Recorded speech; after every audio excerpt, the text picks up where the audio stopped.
Up high. Do it up high. There, hit it high. No, Hit it. You hit it. Yay! Now down low. Too slow. If you want to see the beginning of it, you have to go where the snow is deep and the people are few. And only a fool or a politician would expect to see the beginning of anything important. This is how author Charles McDowell Jr. describes the gentle madness of New Hampshire in the winter of its presidential primary. One wonders, how does a winner ever take the lead in this horse race?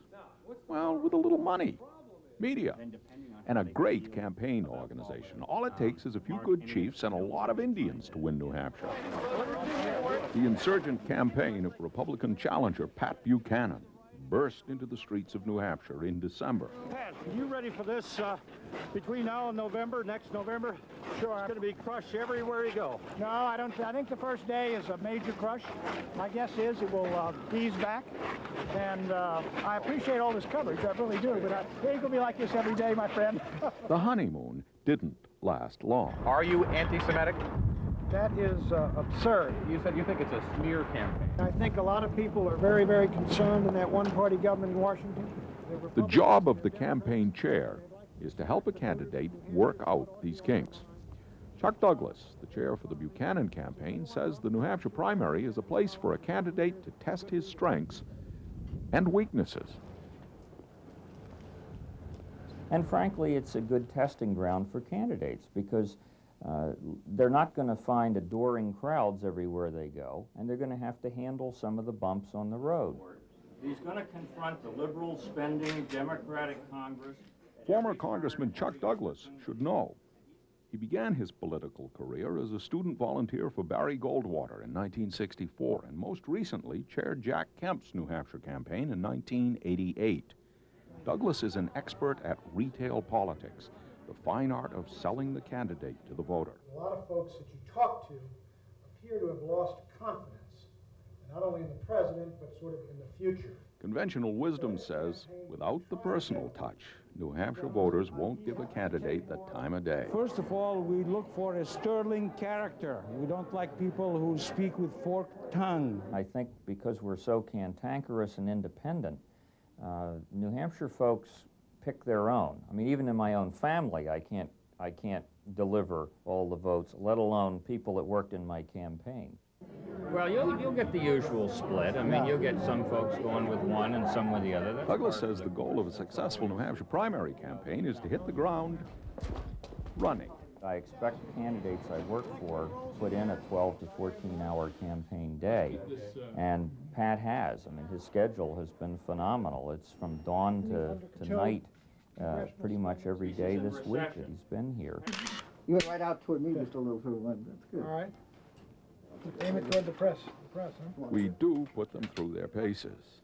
And as the saying goes, if they can make it here. Do a couple more questions? I think we got to get to work. Yeah. I got to go deliver a speech. We did a couple Another necessary ingredient in a primary campaign are the political activists. We met healthcare activist Barbara Parker one night as she was getting her home ready for an open house with Senator Bob Kerrey. Each primary season, a core group of several hundred political activists are courted by campaign organizations. Some, like Parker, invite their friends and neighbors to meet the candidates. Hi there. Yeah. How are you? I'm fine. So exciting to come here. Oh, well. Just you and me. I know. So intimate.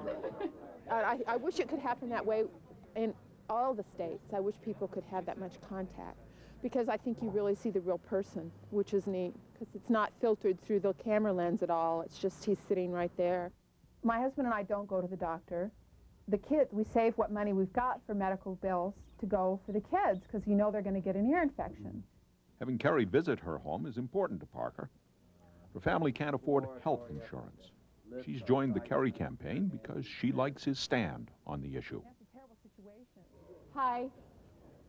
I'm here today to see what the candidates have to say, and the reason I'm here to hear what they have to say is because I have lupus and I have no health insurance. And I want to hear what the presidential candidates have to say, because this issue is life and death for me.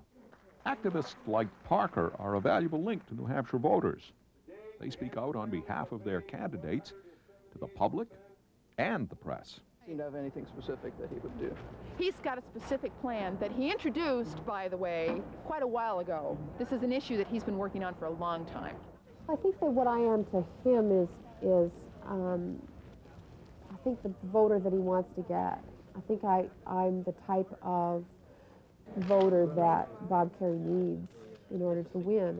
And I think that by putting me out there and saying, you know, here's this woman, she's lower middle class, she's an activist, yes, but she's also a person who works, and, you know, and she's going for Bob Kerrey, I think that sends a message. Even if her candidate doesn't come out on top, Parker says she still has a lot to gain. I think that when he goes to Washington, I really think that in the back of his mind, he's going to be thinking, you know, at some level about Barbara Parker from Epsom, who doesn't have health insurance. Hi, my name is Jen Joliker, and I'm with the Paul Tsongas Campaign for President. I'd like to ask you what you think of Senator Paul Tsongas. On the last but not least rung of the campaign ladder are the field workers. These loyal foot soldiers toil away behind the scenes, from the crack of dawn to the dark of night. The game is numbers, the number of voters needed to win. In New Hampshire, it is possible for a candidate to win with as few as 50,000 votes. But most campaign field workers say it takes a minimum of 5 personal contacts to get a voter to the polls. What we're doing again today is canvassing for about the 12th week now. What you have again, for all you that have done this before, you have the 6-page issue sheet from Paul. The local press have dubbed the Tsongas field workers true believers.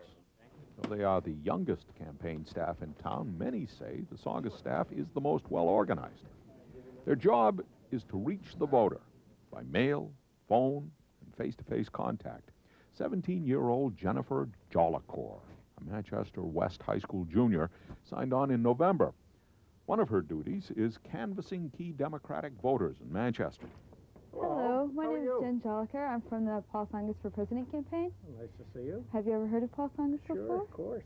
What do you think of him? I think he has a great deal of courage and is a good candidate. Oh, okay. Would you mind if I gave you some literature? Sure. 254, Angela. Mr. John, Angela. Door foot canvassing is all about is putting a personal face on the campaign. Hi. No?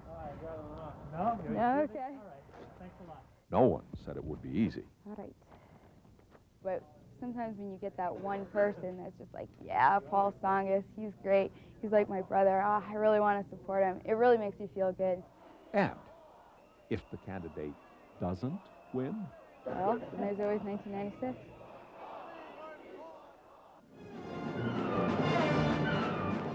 In general, are you satisfied or dissatisfied with the way things are going in the United States at this time? Okay, and do you feel that strongly or moderately?